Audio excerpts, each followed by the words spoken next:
Com muita honra e alegria, nós estamos saudando você porque estamos iniciando mais uma edição do Arauto Saúde.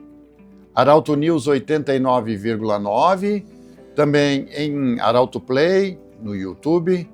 Ainda nós estamos também no Spotify, em formato podcast. E em instantes também no portal Arauto, em formato podcast também. Em nome da CEDIL, diagnóstico por imagem, a única com ressonância magnética 3 Tesla, Vale do Rio Pardo, Vale do Itaquari. A unidade da CEDIL em Santa Cruz do Sul fica na Capitão Fernando Tatti, número 700. Clínica Colomé, onde o seu melhor se revela, na rua Galvão Costa, número 152, em Santa Cruz do Sul. Também conosco o Centro Integrado Amaná, que oferece atendimento de enfermagem, fisioterapia, psicologia e outros serviços na área da saúde no conforto da tua residência. Então faça o contato, 989 96 3908. Fortuna Cor, Clínica de Cardiologia, Dr. Tiago Fortuna, atendimento na Clínica Respirare, na Thomas Flores 262, também com consultório junto ao Hospital de Vera Cruz. Ainda conosco o Instituto Regional de Especialidades, a especialidade da otorrinolaringologia, reumatologia e agora também com dermatologia, anexo ao Hospital de Monte Alverne. Sangalen, ações em terapia, saúde, especialistas no diagnóstico do tratamento de doenças autoimunes e oncológicas. Faça um contato pelo 3056-8686. E Uniodonto Vale do Rio Pardo, para você, sorrir bastante. Em Santa Cruz do Sul, na 28 de setembro, número 32. Bom, o Arauto Saúde hoje recebe a visita da Ana Paula Helfer Schneider, coordenadora do curso de farmácia da Universidade de Santa Cruz do Sul, a Unisc. Ana Paula, eu quero te agradecer por sempre estar disponível para conversar com a gente. E essa pauta, na verdade, estava prevista para fazermos antes do final do ano. Porque muita gente viaja, muita gente tira férias, muita gente muda seus hábitos, faz uma festinha aqui, outra ali. E aí, as pessoas que muitas vezes têm que tomar remédios contínuos, eles acabam falhando e pode dar problema. Outros misturam talvez algum medicamento com bebida alcoólica, enfim. Nesse sentido, a gente quer conversar contigo, porque as férias ainda não terminaram, o verão ainda não terminou, muita gente ainda continua nas praias, enfim. Esse período diferente do ano, de mais alegria, as pessoas ficam mais à vontade. O que você, como farmacêutica, tem de recado para as pessoas que fazem aquela festinha de final do ano, do verão, praia, uma caipirinha, alguma coisa assim? Bem-vinda! Obrigada, Pedro, pelo convite. É um prazer estar aqui conversando contigo sobre esse assunto que é tão importante, que é o uso correto, contínuo dos medicamentos, né? Então, como comentou, tem muitas pessoas que usam medicamentos contínuos e, devido a essa férias, essa pausa de final do ano, acaba relaxando e não tomando seus remédios diariamente como deveria. Eu preciso, de forma curioso, te perguntar, e para que a gente fique claro, o que são remédios contínuos para as pessoas? Perfeito. Medicamento de uso contínuo é aquele medicamento que eu preciso tomar todos os dias, sem um prazo, né, por um longo período.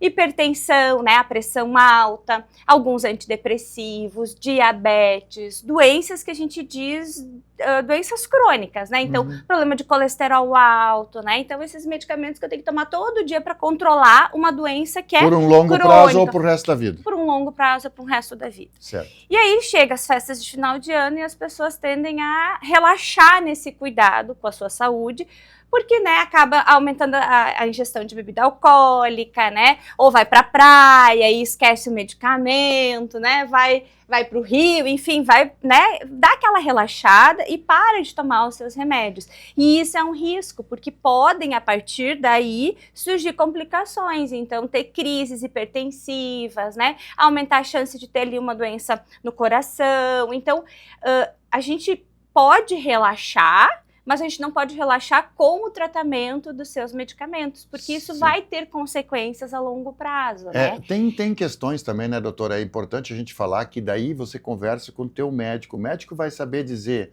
um tal dia, ou em algum momento, ou diminui a dose, isso teu médico que receitou o medicamento vai poder dizer, né? Perfeito. Então, esses medicamentos, eles têm que ter o acompanhamento contínuo. Então, uma vez por ano, né, volta lá no médico, faz a revisão, vê se ainda tem a necessidade de continuar tomando ou não, se precisa aumentar a dose, reduzir a dose. Isso precisa ser feito com um profissional que está acompanhando aquele paciente e não por conta própria. Porque, às vezes, as pessoas têm também a tendência de, agora eu tô me sentindo melhor, né? Tô bem, tô curado. E aí, vai lá e para de tomar o remédio.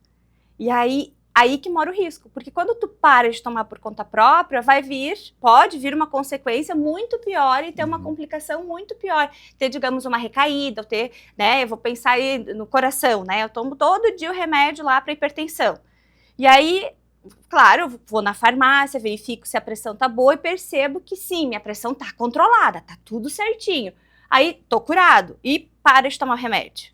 Olha o risco. Né? Então, quer dizer, a pessoa está com a pressão controlada porque está tomando remédio. No momento que para de tomar, vem a crise hipertensiva e aí pode parar no hospital. Sim. Né? Doutora, tem uma outra... Desculpe. Não, e aí isso que a gente tem que cuidar nesse período de férias, que a gente começa a notar o aumento, né, ali março, abril, de pessoas que voltam à urgência, né, as UPAs, por causa de crise hipertensiva, por causa até de outras complicações, né, então acha que está curado da depressão, para de tomar o antidepressivo, aí tem as crises, né, então assim, o medicamento de uso contínuo, ele precisa ser tomado continuamente, e quem pode suspender, aumentar ou reduzir a dose é o médico que está acompanhando e não a pessoa por conta própria, ou o vizinho, ou o amigo, né?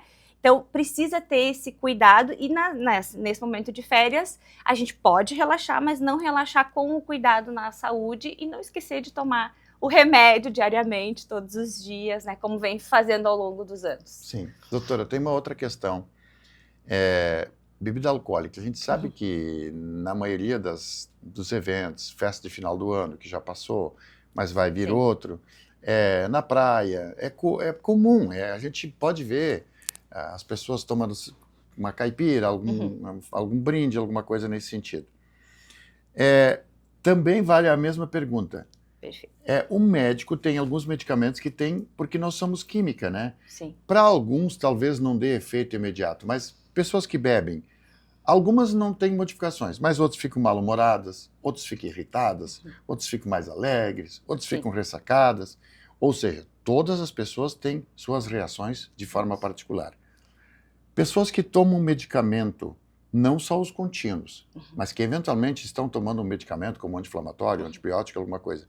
O que tu diz para essas pessoas quando estão nesse período aí de misturar álcool com remédios? Perfeito. Álcool e medicamentos, né?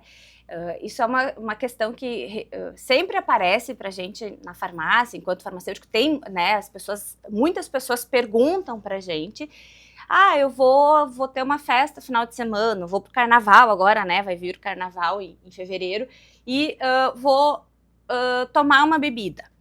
Posso seguir tomando o meu remédio? O que eu faço com o meu medicamento? E aí a gente sempre responde, depende. Depende da pessoa e depende do medicamento. Tem medicamentos que não podemos, em hipótese alguma, ingerir bebida alcoólica. Né? Tem uma lista ali de uns 10, 20 medicamentos que, em hipótese alguma, se eu ingerir bebida alcoólica junto com aquele medicamento, eu vou passar mal. Vai ter uma reação super grave. Né? Então, não posso em hipótese alguma. Os outros medicamentos de uso contínuo vão depender muito do organismo de cada pessoa. Então, se tu já tem um problema hepático, né? Se tu já tem algum problema cardíaco, um problema renal, ingerir o medicamento mais a bebida alcoólica pode dar uma complicação. Então, essa é uma pergunta que depende da pessoa. Então, fora aqueles medicamentos que, em hipótese alguma, eu posso ingerir bebida alcoólica, quer dizer, não posso beber álcool e tomar aquele remédio, tá? Tem uma lista de medicamentos que eu não posso fazer isso. Os outros depende de cada pessoa. Por isso que tem que conversar com o médico ou com o farmacêutico e perguntar, né? Olha, eu na minha situação, né, posso continuar tomando medicamento e ingerir uma quantidade de bebida alcoólica ou não? Né? Então, por exemplo, antibióticos. Os antibióticos e bebida alcoólica não combinam, não posso tomar. né? Antidepressivos, né? Os medicamentos que a gente diz tarja preta, né? Diazepam, clonazepam, esses medicamentos, Zolpidem, né? Esses eu não posso, em hipótese alguma, ingerir bebida alcoólica. Agora, os medicamentos né, que a gente diz os crônicos, os antihipertensivos, os para diabetes, o ideal é não beber, né? Mas a gente sabe que no mundo real, chega o final de ano, as pessoas ingerem bebida alcoólica, né? Então, precisa ter... conhecer o seu corpo e conversar com o seu médico, com o farmacêutico, para entender se pode ou não naquela situação, ou o que fazer nesse momento. Nunca suspender por conta, porque as pessoas fazem isso hoje. Eu não vou tomar meu remédio da pressão porque eu vou tomar uma cervejinha. Isso é um veneno, é um risco, não se deve fazer isso, né? Então, né, por exemplo, o da pressão pode continuar tomando o medicamento e ingerir controladamente, né? Não... Sim. Passando do limite, porque sim, vai ter complicações, né? Então, dano hepático, renal, então tem que cuidar um pouquinho da sua saúde e se já tem uma doença crônica, aliviar na bebida alcoólica. Doutora, tem uma outra questão, eu vim acompanhando também a preocupação dos salva-vidas, dos bombeiros, principalmente de jovens entre 19 e 24 anos, porque que bom que nós temos os salva-vidas nas praias, né, e que tiram muita gente da água. Infelizmente já tivemos mortes, enfim, e isso é uma preocupação. E a gente ouvindo os relatos, enfim, então a gente sempre sabe que tem muito a ver com o consumo de álcool na beira da praia, porque aí a pessoa fica mais corajosa, enfim. Nesse sentido, a gente precisa também se preocupar nessa questão do adolescente, porque o álcool modifica. Ele é uma droga, como outras tantas, mas a gente precisa também ter um controle, orientar e ter esse controle, e conversar com nossos filhos ou com os adolescentes sobre isso. É difícil, eu sei que é complicado. Mas é uma coisa meio cultural, mas a gente vê muita gente que fica, digamos, valente depois que ingere bebida alcoólica. É verdade, porque o álcool, né, ele altera a nossa percepção de realidade. Tem pessoas que ficam super valentes, né, ganham uma super coragem, né, que a gente diz a parte mais eufórica da bebida alcoólica, mas tem pessoas que também ficam depressivas, choram, sonolentas, apáticas, né. Então ele é uma substância que altera o nosso sistema nervoso central, ele atua no sistema nervoso central e gera essas modificações, né. E é importante a gente sim conversar com os jovens, porque isso pode acarretar riscos, como eu disse, afogamentos, acidentes de trânsito, né, machucar, enfim. Ainda mais se está associado Briga, ao uso, muitas vezes. E ainda mais, né, se usam algum medicamento junto que altera também o sistema nervoso central, como os antidepressivos, os ansiolíticos, né. Então a gente tem que ter essa consciência e conversar sobre os riscos, né.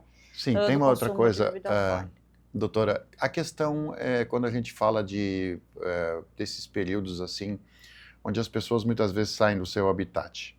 Queimadura de sol, a gente vê muita coisa que as pessoas... Tem gente que usa creme dental, usa isso, usa aquilo. Queimadura de sol, exposição excessiva, insolação, que pode aumentar a temperatura, choque térmico. Tem muitas coisas em que a pessoa talvez... saindo do seu habitat normal do dia a dia, precisa usar algum produto químico. E aí eu quero falar com você sobre a seguinte questão.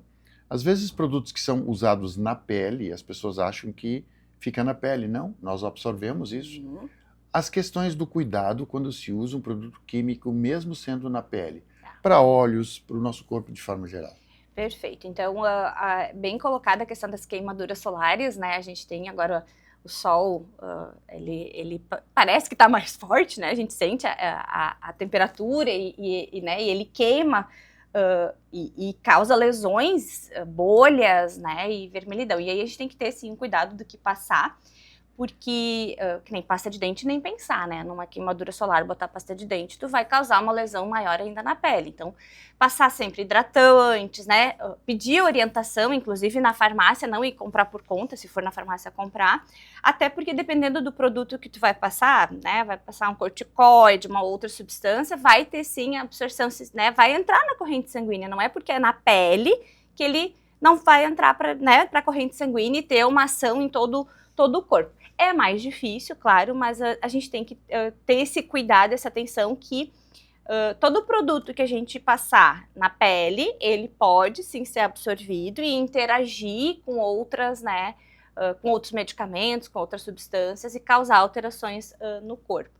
E a gente também tem que cuidar, quando, né, como tu disse, a questão de sair da rotina, é usar os medicamentos por conta própria, né? Então, não só na pele, mas por via oral também lá, tô com uma dor de cabeça, né? Fiz uma insolação, peguei muito sol e tô com muita dor de cabeça. Então, não tomar esse medicamento por conta, buscar sempre a orientação de um profissional.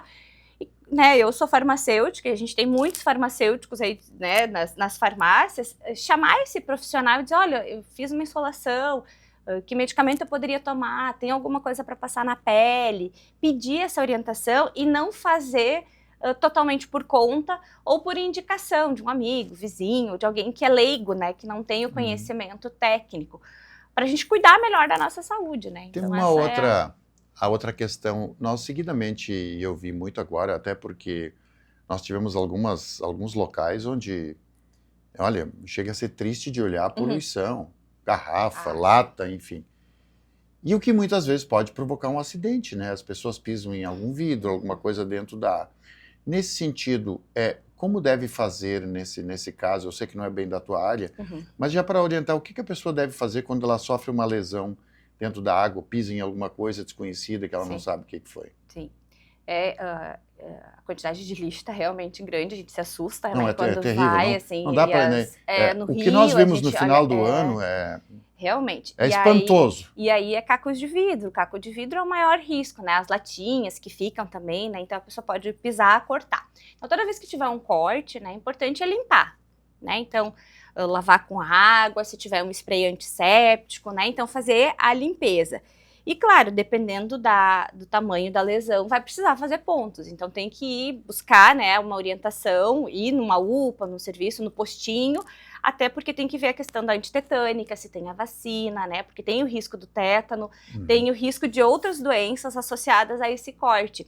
Então tem que avaliar se é uma lesão muito grande, daqui a pouco é importante, vai no postinho de saúde, vai, né, num serviço de saúde e ver se as vacinas estão em dia, porque daí tem outros riscos, né? Não é só o corte. Ali é uma porta de entrada para infecção, aquilo pode infeccionar, pode daí tu ter que tomar antibiótico, né? Então tem uma série de questões que podem estar relacionadas a um pequeno corte, que pode não ser nada, mas também pode ser uma porta de entrada de infecções, né? Eu percebo muitas vezes, né, e com a quantidade de pessoas formadas hoje na área da saúde, normalmente, quando acontece alguma coisa assim, tem alguém nessa área próximo já também para dar a primeira orientação, pelo menos dar uma dica, né? Normalmente tem assim.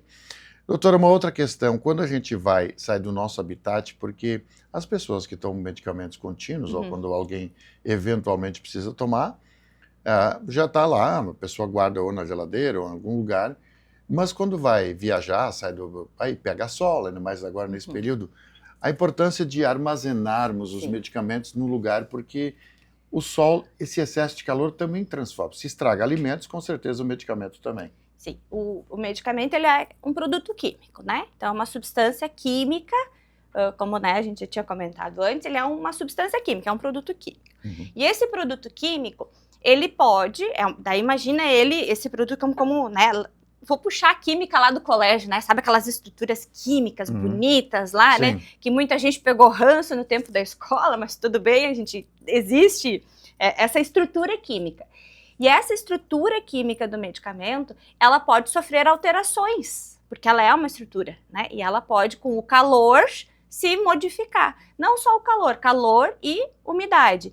Então a gente, quando pega a embalagem do medicamento, vai estar lá com uma letrinha bem pequenininha escrito: temperatura de 15 a 30 graus. Isso está em todos os medicamentos? Todos os medicamentos. Atenção, isso é uma informação importante. Todos os medicamentos vai dizer lá na embalagem. Olha na embalagem, se está em todos. A coordenadora do curso de farmácia está dizendo que tem em todos os medicamentos. Todos os medicamentos. Na embalagem vai dizer a temperatura que ele tem que ficar armazenado. Se é um medicamento de geladeira... Vai para o gelo. Ele é de 2 a 8 graus. Né? E medicamento de geladeira não é na porta da geladeira, porque a porta da geladeira a gente abre e fecha, ela não fica 2 a 8. Ela tem muita alteração, então ele pode estragar ali dentro também. Então, é dentro da geladeira, né, deixar afastado de outros alimentos, né? Normalmente tem as gavetas hoje. Isso, ou põe dentro de um isoporzinho, dentro de uma caixinha, para não ter contaminação dos alimentos, o alimento contaminar. E aí 2 a 8 é dentro da geladeira, não na porta da geladeira. E 15 a 30 graus, a maioria dos medicamentos é 15 a 30. Hoje, por exemplo, nós vamos passar dos 35 graus aqui em Santa Cruz, aqui, né, na região. Então, esse medicamento que está exposto a esse calor, ele vai sofrer alterações. Claro que podem ser alterações muito pequenas, como podem ser alterações que inviabilizam o uso desse medicamento. E aí eu, nas minhas aulas, professora, né, gosto de dar o exemplo do AS infantil, AS 100 mg, ácido acetil salicílico, é um medicamento que muita gente usa. Quando ele fica exposto ao sol, ele sofre uma alteração que quando tu abre, ele cheira a vinagre. Ele vira ácido acético, que é o vinagre. Então, quando tu abre o AS e tu sentiu que tem um cheiro diferente, que tem uma cor diferente, ele sofreu alteração. Não posso tomar esse remédio, né? Não posso tomar esse medicamento, porque ele teve alteração. E aí pode correr um risco para a nossa saúde.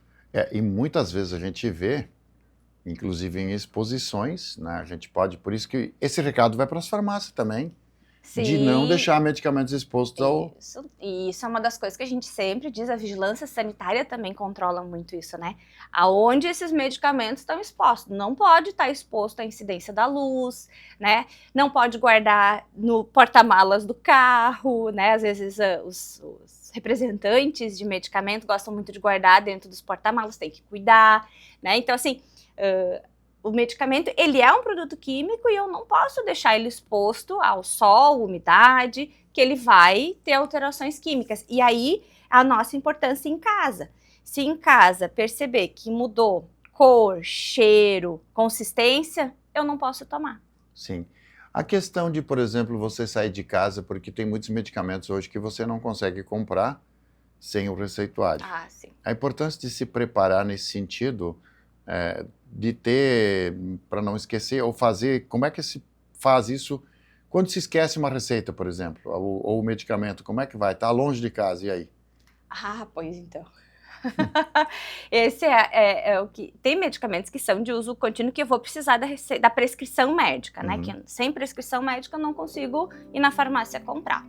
Se eu tô aqui em Santa Cruz, fui pro Capão, né? Fui pra praia.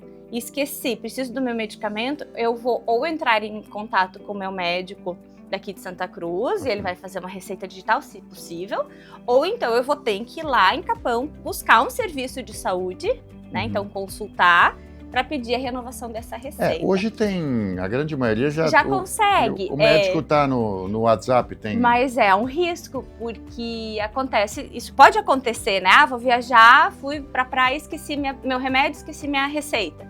Então eu vou ter que me organizar para conseguir essa receita. Ou então, claro, se é um medicamento de uso contínuo que não precisa da receita, então vai na farmácia e adquire esse. Ana Paula Schneider Helfer. Eu fiz o contrário. Ana Paula Helfer Schneider. Te agradeço muito, coordenadora do curso de farmácia da universidade. A gente vai conversando e as coisas. Teria muita coisa para te perguntar ainda, mas nós temos muitas oportunidades ainda de no futuro voltar a conversar sobre esses assuntos tão importantes. Como falei no início do programa, essa pauta estava marcada lá para quando chegasse o início das férias, enfim. Mas, por questões de agenda, a gente não conseguiu, mas a gente está encaixando agora, então.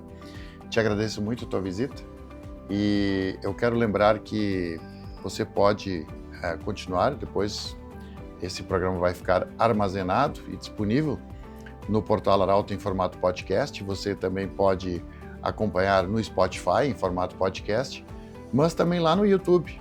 Arauto Play vai estar disponível em vídeo e também você vai acompanhar cortes desse programa, uma parte desse programa no Instagram da Arauto News. Na próxima semana nós voltamos com mais uma edição de Arauto Saúde, do jeito que você sempre quis.